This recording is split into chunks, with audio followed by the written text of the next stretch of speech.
Hey guys, today I'll be installing or upgrading in my case my radio in my little Honda Civic. So I'll be showing you how to do it. I have this Kenwood already, but I upgraded to this other Kenwood with built-in Bluetooth as I make a lot of calls and whatnot. So I'll show you how to do it. So again, if you want to upgrade or just install a brand new one. So let me put the camera down and we'll get started. Alright, so to gain access to the radio here, we got a few things to remove. So if you go into your glove box, open that up, and there's one bolt. So if you can see it there, that you'll need to remove. A couple at the bottom here, a couple of screws, Phillips, a couple there. You also want to undo this one down here because it will need access, as there's one behind there. So let's remove those and then we'll go from there. Alright, once you've, to make it easy, you want to put your glove box down. You get the bottom one here, and I forgot to mention there's one up here you got to remove. Then, as I had mentioned, if you want to do this one here, you probably want to do the one at the other bottom here. You just want to pop your trim here down. And as you can see, there's one last one right there you got to get in order to take this panel off to gain access to your radio. So remove the last one and we'll continue on. So as I had mentioned, the bolts you got to remove is the bottom one here. Forgot to mention there's one up top. Then once you remove this trim piece here, just backing off to be the one at the bottom, and there's one at the top. So once you got all these ones removed, you should be able to remove this bottom panel here. That will give us access to the radio. So let me get those and we'll continue on. Alright, now we got all the screws out. So we just grab this, just wiggle it out from its spot.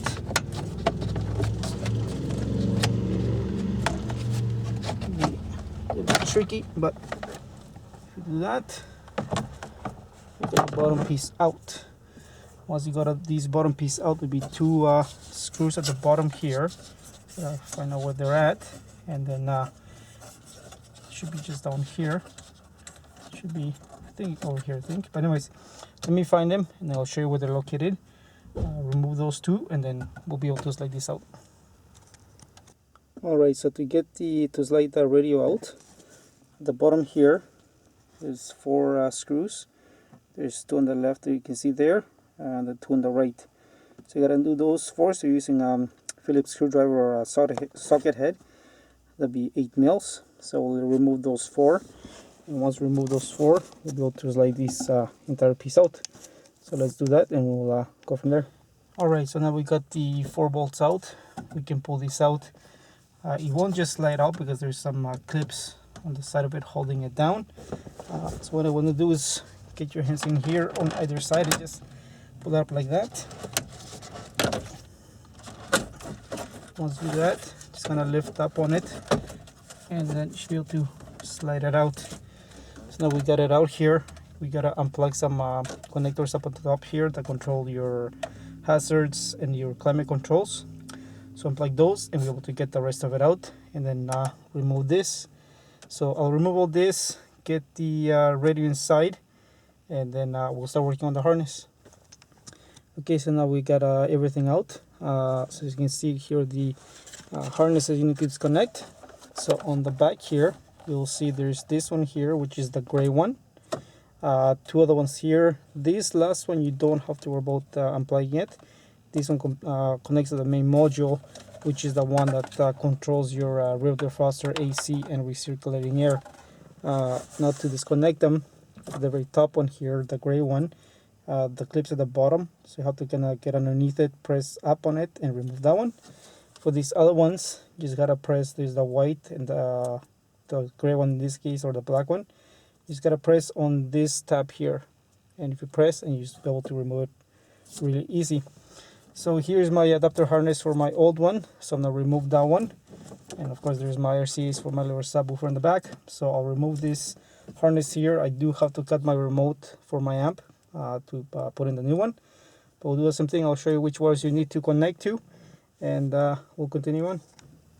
Okay, so here we have the harnesses that I want to be prepping up before the install. This is my new harness. Here's my old harness. I got this adapter here last time, so all you gotta do is solder right onto that. and this plugs right into the socket of your car, so you don't have to cut all the wires and then splice onto them. So it makes install way easier. Just gotta, and they're all color coded for everything that you need. So just match all the colors for your speakers, remote, you name it. So I'll be doing the same thing on this one that I did with this one. So I'm gonna cut all the wires, and I like to solder and shrink tube. I don't use them back connectors, so I'll be doing the same thing. So you can see here I have my wires soldered up and shrink wrapped and stuff. So the harness here for that Kenwood, which is the KDC BT365U. So there's your speaker wires. So the whites, you got the greens, you got the purple, and the grays. Those are all your speaker wires, which I'll be using.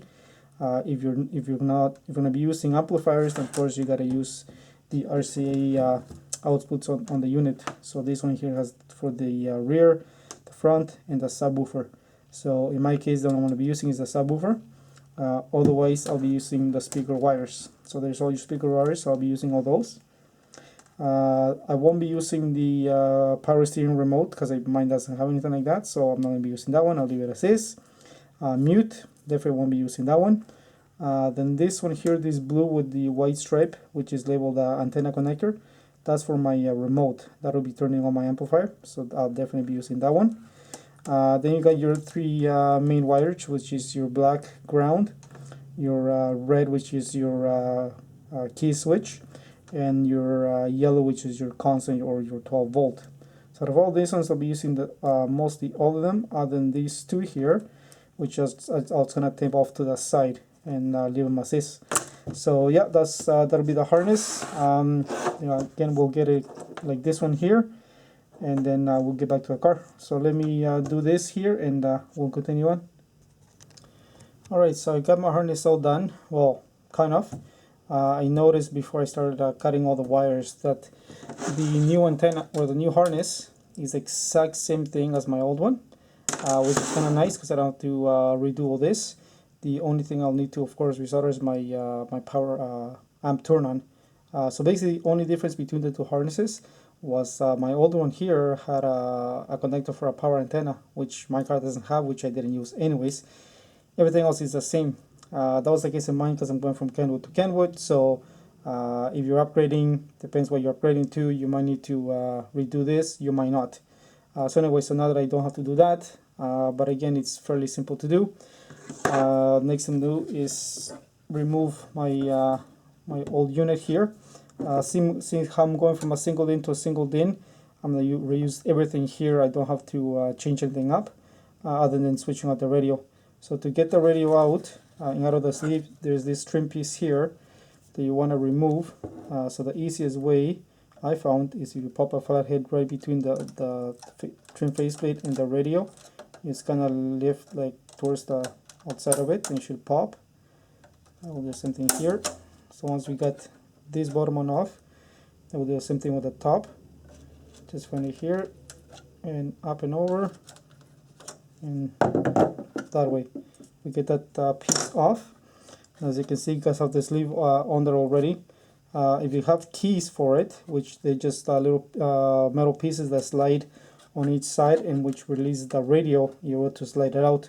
So I'll go find mine, get that one off, and then put the new one on, and we'll head back to the car.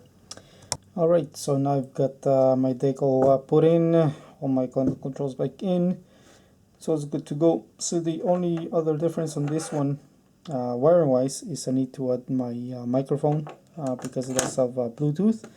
So of course I have to plug it through the back and then run the microphone up on the dash somewhere. So other than that, if you have this taken apart and your deck has, if it doesn't have the auxiliary or USB inputs on the front, if it has them on the back or any other connections on the back that you want to make, having this little cubby hole here helps. So this would be a good time for you to either drill holes here on the sides, on the back, or the bottom, whichever is easier for you, to gain access to back controls or back connections for it. So that's one thing you can do while it's here. But anyways, I have it all put back together. I'll take my old new harness into the car, we'll plug it in, make sure everything works, and we'll go from there. Alright, so now I've got my arm turn on solder there, and zip that against along the harness there. So like a nice clean harness here when I'm doing my installs. But anyways, got it on there, harness plugged in. Here's my RCAs. Just gotta put everything back together. We'll slide the radio in. Won't put everything back together until we actually plug that radio in and test it out. And if everything works, we should be good to go. Alright, so now I get everything plugged in. I won't put everything back, of course, until I make sure it's working. Got the radio on there, USB with song, so I don't the copyright on YouTube and whatnot. But everything's plugged in. I kind of changed some of the settings on it, so now we can listen to what it sounds like. Make sure everything's working.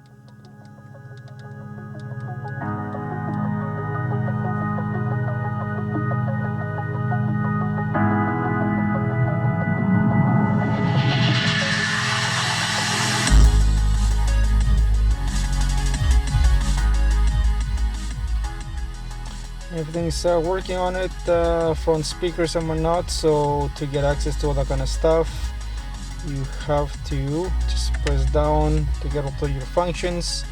USB mode. This one also has it does have, come on, it does have Bluetooth on it, of course, so it's got a dual phone setup. I'll set that up later and make sure that works, but otherwise everything is working good so far. No issues there. So now we'll turn this off. So now I'll push this back into place and then put everything back together, and we'll go from there. Well, there we are. We're all done. I pushed the dash back on, all the trimmings back on, glove box, and all this stuff here. Everything's put back together. Of course, last thing you know that check is of course the radio is working, but also that all your controls to work as well. So your vents, your heaters, all that kind of stuff. Make sure all that works. Make sure you didn't miss anything. So everything's working here. So that's it, guys. That's how you install a radio or upgrade a radio in a 99 Civic. I did if you do get the ones with the Bluetooth, also to set mine right there. So I thought about it up here, but I also to fit it right between the gap there with this clip-on. So it'll be on there. It's not really gonna move around, so that'll be good. So I'll test that out if I like that position or if I want to change it up. But other than that, and of course I kind of fed the wire to the bottom there, so it's not gonna be showing. It's not gonna get crimped anywhere. So maybe just find a different way of tacking it or something, but it should be good. Otherwise, yeah, that's it. Any questions, comments, let me know. Thanks for watching.